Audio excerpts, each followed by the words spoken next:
You know, usually when we talk about a company's valuation, there's this expectation of basic financial gravity. Right, like physics. Exactly. Like if a company is sitting on a massive, undeniable pile of cash and its revenue is literally doubling year over year, the stock price should theoretically reflect that upward momentum. You just point at the balance sheet, point at the growth, and say, well, there it is, the value is going up. Yeah, we certainly like our markets to be logical. We want them to reward obvious, quantifiable growth with a higher valuation. But then you step into the world of microcap tech stocks and, frontier technologies, and suddenly that gravity just completely shuts off. It really does.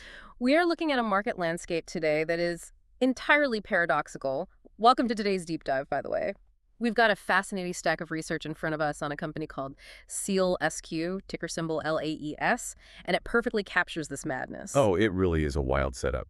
Right. I mean, we have a company sitting on a mountain of cash, over $417 million at the end of 2025, and estimated to be sitting on around $485 million by mid-2026. Which is massive for a company this size. It is, and they are boasting a whopping 120% year-over-year revenue growth in the first half of 2026 alone. Yet, their stock price is hovering near a 52-week low, closing recently at just $2.54. Yeah, it's a setup that completely breaks the standard valuation models. I mean, you just cannot look at those numbers in isolation and make sense of the market's reaction. So how do we even begin to unpack this? Well, to figure out this puzzle, we have to pull all the way back and look at the existential macro threat they're tackling, which is the rise of AI code breaking. Okay. From there, we need to dissect those contradictory financials, look at a massive $225 million pipeline that is just sitting in limbo, and really pinpoint the ultimate do-or-die deadline facing this company over the next 12 months. Right, because we can't evaluate the cure they're selling without understanding the disease. The research report highlights that Sealsq is trying to solve an existential technological threat. Yeah, the cybersecurity industry calls this threat cryptanalysis. Which is a heavy word. It is, but in plain English, that's just code breaking. Yeah. And the macro tailwind driving this specific threat is, of course, artificial intelligence. Because AI is suddenly everywhere. Exactly. For decades, our entire digital security apparatus, everything from your personal banking app to the power grid to classified national defense networks, has relied on highly complex mathematical puzzles. Right. The foundational idea was always that it would take a traditional computer thousands, maybe millions of years to guess the right answer to unlock that encrypted data. Because, traditional computers just have to guess and check sequentially. Yes, brute force. Right. If you imagine cryptography as a giant, complex maze, a traditional computer has to walk down every single blind alley, hit a dead end, turn around, and try the next path. It takes forever. But as AI models become more sophisticated, and as we inch closer and closer to viable quantum computing, those timelines are just collapsing entirely. Wow. Because AI doesn't just guess blindly like a traditional computer. It actually learns the patterns of the maze. Oh, that makes sense. Right. It optimizes its path. It can essentially hover above the maze, look down, and find the shortcuts in the underlying math. That is terrifying. It is, because AI is getting so incredibly smart at pattern recognition, traditional cybersecurity is rapidly becoming obsolete. So the old math puzzles just don't work anymore. Exactly. Enterprises and governments are waking up to a terrifying reality. They desperately need hardware capable of agile post-quantum cryptographic updates. They need security infrastructure that can evolve as fast as the AI that is currently trying to break it. And this is where Sealsq steps in. According to the research, they aren't just another software company writing, firewalls. They are a provider of post-quantum semiconductors and public key infrastructure, or PKI. But let's pause there for a second, because PKI is another one of those heavy tech terms. Think of PKI as the digital passport system of the internet.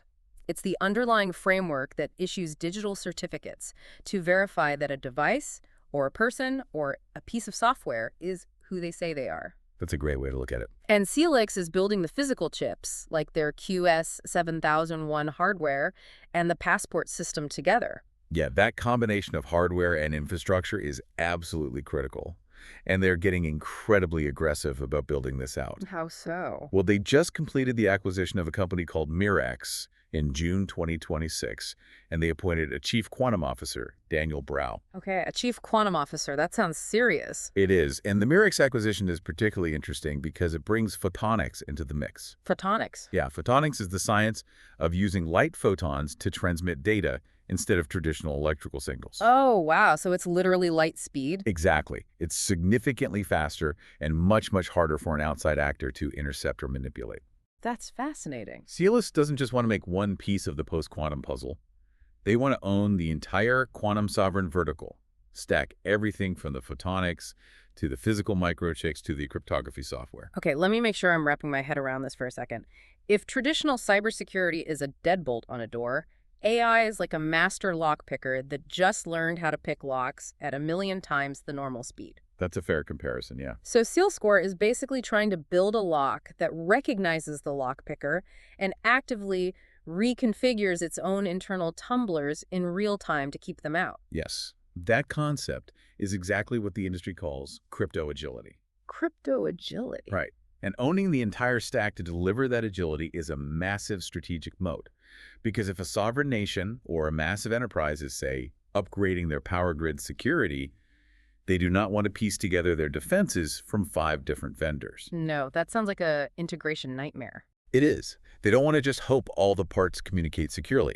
Sealsq is offering a sealed ecosystem. They build the hardware, they build the software, they manage the infrastructure. Which sounds amazing on paper. I mean, it really does. It does. But this brings up a glaring issue, and I'm sure you sitting at home are wondering the exact same thing. If they're building the ultimate lock for a market that is utterly desperate for security, why are they currently so deeply unprofitable? Ah, yes. This is the central mystery of this deep dive. It leads us straight into their financial paradox, which is truly a tale of 2 absolute extremes. So let's look at the shiny, happy numbers first, because there are plenty of them. Right. The top-line growth is staggering for a microcap. Their revenue jumped from $10.9 million in 2024 to $18.25 million in 2025. That's solid. And then their preliminary numbers for the first half of 2026 hit $11 million. We're looking at 120% year-over-year growth for the half. Which is huge. Management is actively guiding for 50 to 100% growth for the full year of 2026, putting them in a $27 million to $36 million range. And then there is the balance sheet, a fortress. The research notes $417.6 million in cash and equivalents at the end of 2025. It's an enormous safety net. Plus, their gross margin is a very healthy 44%. You look at those numbers and you think, well, they have infinite runway to figure this out. You would think so, yeah. Yeah. But you have to look at what it actually costs them to generate that revenue, though. This is where the execution risk becomes glaringly obvious in the research. Okay, hit me with the bad news. Despite that impressive top-line growth, their net margin over the trailing 12 months is a staggering negative 234.84%. Negative 234%. Wow. Yeah, their net loss widened drastically from roughly $21 million in 2024 to negative $34.19 million in 2025. That is a heavy, heavy bleed. It really is. Yeah. The company burned through $31.2 million in operating cash flow in 2025 alone. Just in 1 year. Just in 1 year. Now, the research report does contextualize this, to be fair. This deepening loss reflects massive necessary investment. I mean, they are pouring money into R&D to commercialize these new post-quantum chips. Right. The tech isn't cheap. Exactly. And they have to integrate that complex Mirax photonics acquisition we talked about. We have to remember that building cutting-edge semiconductors is fundamentally one of the most capital-intensive businesses on the planet. Yeah, you can't exactly bootstrap a quantum chip factory in your garage. Right. You just can't. But regardless of the reason, the burn rate is accelerating. It's like having a trust fund of $400 million, but you're spending $30 million every single year to maintain a luxury yacht that isn't even fully built yet. That's a great analogy. Yes, you can afford the maintenance for a while, but eventually that yacht needs to start chartering passengers or the trust fund is going to run dry. So how on earth does the broader market value a company that has a price-to-sales ratio of over 28, but enough cash to theoretically survive for a decade? Well, the market values it with extreme skepticism, which is exactly why the stock is sitting at $2.54. Ah, right. A price-to-sales ratio of 28 means investors are paying a massive premium for every single dollar of current sales, betting heavily on future growth. But the market isn't blind to that negative 234% net margin. They see the cash flying out the They window. see the cash flow drain. Mm. The only way Sealsq survives that kind of cash burn and justifies that valuation multiple is to transition from being a brilliant research project to a commercial juggernaut. But they can't survive on R&D forever. They need to prove this tech actually scales outside the lab. Exactly. Which brings up that massive $225 million figure in the research. Where's the future money actually coming from? Let's look at the concrete partnerships first, because they are starting to put points on the board. Okay, what do we have? In August 2026, they announced a major collaboration with PalmPay in India.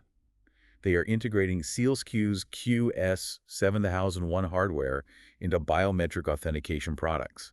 Wow, biometric authentication in India. Yes. We're talking about securing digital payments, public transport access, and connected infrastructure. India is a massive, highly digitized market. Taking biometric authentication into public transport, there is a huge stress test for the technology. It absolutely is. I mean, this proves the tech is moving from PowerPoint presentations to actual physical products deployed in the real world. And that's exactly what you want to see. They also secured a strategic $5 million agreement with a company called Quably and an MOU with GlobalFoundries. Wait, GlobalFoundries? Yep. That last one feels significant because GlobalFoundries is Tier 1 advanced manufacturing. Access to a foundry of that level is critical for a company Sealsq's size. I mean, GlobalFoundries doesn't just partner with anyone.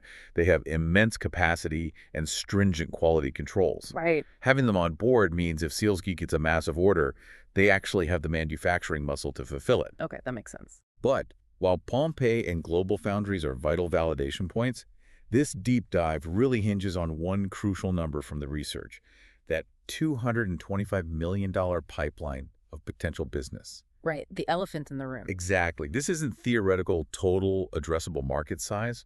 This is a quantified, specific pipeline waiting for customer conversion. Wait, if you have a $225 million pipeline and a working partnership in a market as big as India, why is the stock down 34% over the last 26 weeks? I mean, what is physically stopping that pipeline from turning into actual cash in the bank? The ultimate gatekeeper in the cybersecurity world regulatory certification. Ah, You cannot just show up to a government agency or a Fortune 500 enterprise with a fast chip and a smile and ask them to trust you. especially not when you're talking about post-quantum security. The stakes are way too high. Enterprise and government clients simply will not buy quantum security hardware without what's known as common criteria certifications or similar rigorous internationally recognized standards. It is the absolute floor for entry. And this certification process is not a quick paperwork exercise. It involves third-party laboratories actively trying to break the hardware and software for months on end. So they just hack it nonstop. Yeah, they analyze the source code, they test for physical vulnerabilities, they hit it with every cyber attack in the book.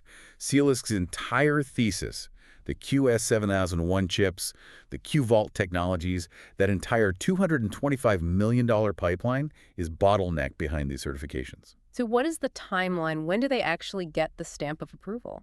The research indicates that these certifications are scheduled to be achieved in a window between September 2026 and April 2027.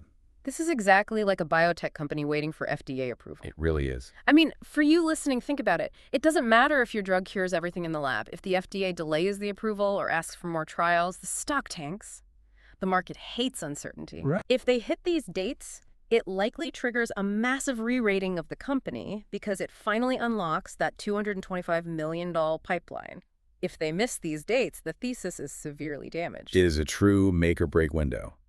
And if we look at the market sentiment and the technical setup right now, the market is betting defensively. They usually do. Yeah, they are actively pricing in the risk of failure, or at least the risk of a significant delay. The bearish sentiment in this report is hard to ignore, honestly, and the technicals are downright ugly.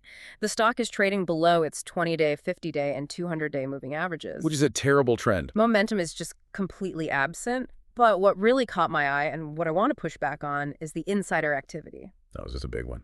Over the past year, insiders have made 13 open market sales, dumping over 106,000 shares. Hmm.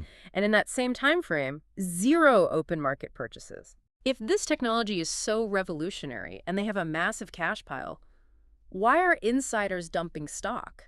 If I'm holding the ultimate anti-AI lock and I know certification is just around the corner, I'm buying, not selling. It is a glaring red flag for many investors, and it's a completely valid concern. Right. Now, to be objective, executives have tax bills, they have living expenses, and they often receive stock as a significant portion of their compensation. Selling isn't always a sign of impending doom. Sure. But 0 open market buys at $2.54 when sitting on a massive cash pile is a very tough look. It's terrible optics. It is. If the people inside the building who know exactly how the testing at the certification labs is going aren't buying the stock at what appears to be a steep discount, it makes the retail market incredibly nervous. Nervous might be an understatement. The research cites a recent Seeking Alpha article titled, "The Cash Pile Comes with a Catch." It highlights the market's biggest underlying fear, which is dilution. We have to ask how a company that burns $30 million a year suddenly got $400 million in cash. Right, where did that come from? It came through financing activities. The market's deep anxiety is that this cash was raised through highly dilutive financing structures. Oh, I see. The fear is that this massive paper value on the balance sheet might be destroyed or drastically watered down for everyday shareholders long before the company ever turns a profit. Are they just stringing retail investors along to fund an endless R&D cycle? That's the cynical take, anyway. Here's the cynical take, yes. We have massive top-line growth and a huge pipeline, violently countered by a massive cash burn, insider selling, and a terrifying certification cliff. It's quite the mix. So let's play devil's advocate against the bears for a second and look at the blue sky scenario. What happens if everything actually goes right over the next 3 to 5 years? If execution aligns with ambition, it is a spectacular turnaround. Let's trace that path. Let's do it. They pass the common criteria certifications by early 2027. Suddenly, the bottleneck clears. That $225 million pipeline starts converting into signed recurring contracts. The floodgates open. Exactly. The PalmPay partnership in India scales successfully across multiple states, pushing high-volume unit sales. Right. Because their gross margins are already solid at over 44%. As revenue scales up, the operating leverage kicks in hard. The fixed R&D costs get covered, the cash burn reverses entirely, and they transition into a free cash flow positive machine. And because they own that whole quantum sovereign stack we talked about earlier, from the photonics to the chips to the software, they have an incredibly durable, long-lasting moat. Yeah, nobody else is doing it exactly like that. In that scenario, they aren't a highly speculative microcap anymore. They become a dominant foundational vendor in a sector that literally every government and Fortune 500 company on Earth is suddenly desperate to invest in. We could be talking about triple-digit millions in annual revenue. And in that blue sky scenario, the $400 million cash pile they have right now transforms from a survival fund into a strategic weapon. Well, they don't need to dilute shareholders anymore. They can use that cash to fund organic growth, build out global sales teams, or acquire even more bolt-on technology to solidify their monopoly in the space. So if you're looking at this from the outside, the fundamental question is, do you trust the timeline? Are you looking at a cash-backed, visionary tech leader that the market is unjustly punishing because they just don't understand the long-term play? Or are you looking at a dilutive R&D money pit that is going to keep moving the certification goalposts year after year? That's the million-dollar question. And the analyst rating in the research report really tries to thread that needle. What's the rating? They give Sealsq a 6 out of 10. Okay, right in the middle. Yeah, they classify it as neutral to slightly bullish, basing that entirely on the fundamental strength of the cash position and the undeniable revenue growth. But with caveats, I assume. Huge caveats. Yeah. They explicitly warn that this is a highly speculative play. A 6 out of 10 is basically the analyst saying, I see the massive potential, but I am not sticking my neck out to give a buy rating until I actually see the certification paperwork. Exactly. The realistic expectation from the research is that the stock will likely remain range-bound. This drifting. Yeah, it will probably drift sideways or slightly down until we hit that September 2026 to April 2027 certification window. The market is clearly done giving them the benefit of the doubt. They need proof. They need to prove the technology can pass the test. The biggest upside driver is entirely reliant on unlocking that $225 million pipeline. And the downside? The biggest thesis risk is that aggressive balance sheet dilution wipes out shareholder value while they continue to post massive operational losses just waiting for the green light. It is a truly unique, asymmetric risk-reward profile. It really is. I mean, the $400 million in cash provides a theoretical floor, ensuring they aren't going bankrupt tomorrow. The 120% growth is real, tangible momentum in the market. But the execution risk getting a complex, fundamentally new type of quantum chip certified by rigorous international standards is incredibly high. It's like a high wire act over a very deep canyon. It requires immense patience from anyone watching the company. You have to be willing to wait for the regulatory gears to turn, which, is historically never a fast process. Which leaves us with one final thought to mull over for you listening at home. We talked at the very beginning about the speed of AI. Right. AI cryptanalysis is advancing at a breakneck pace.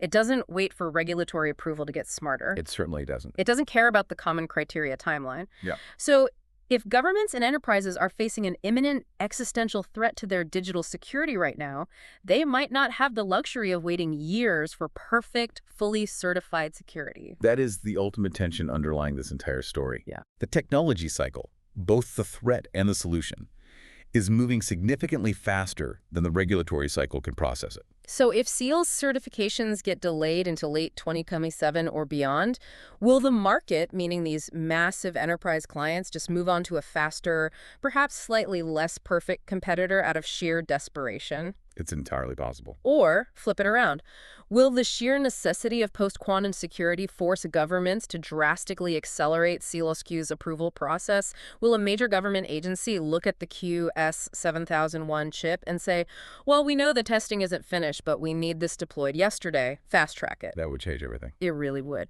Keep your eyes on that September deadline. It's going to tell us everything we need to know about not just the specific company, but how the world is actually responding to the quantum AI threat. Thank you for joining us on this deep dive, and as always, keep questioning the numbers behind the narratives.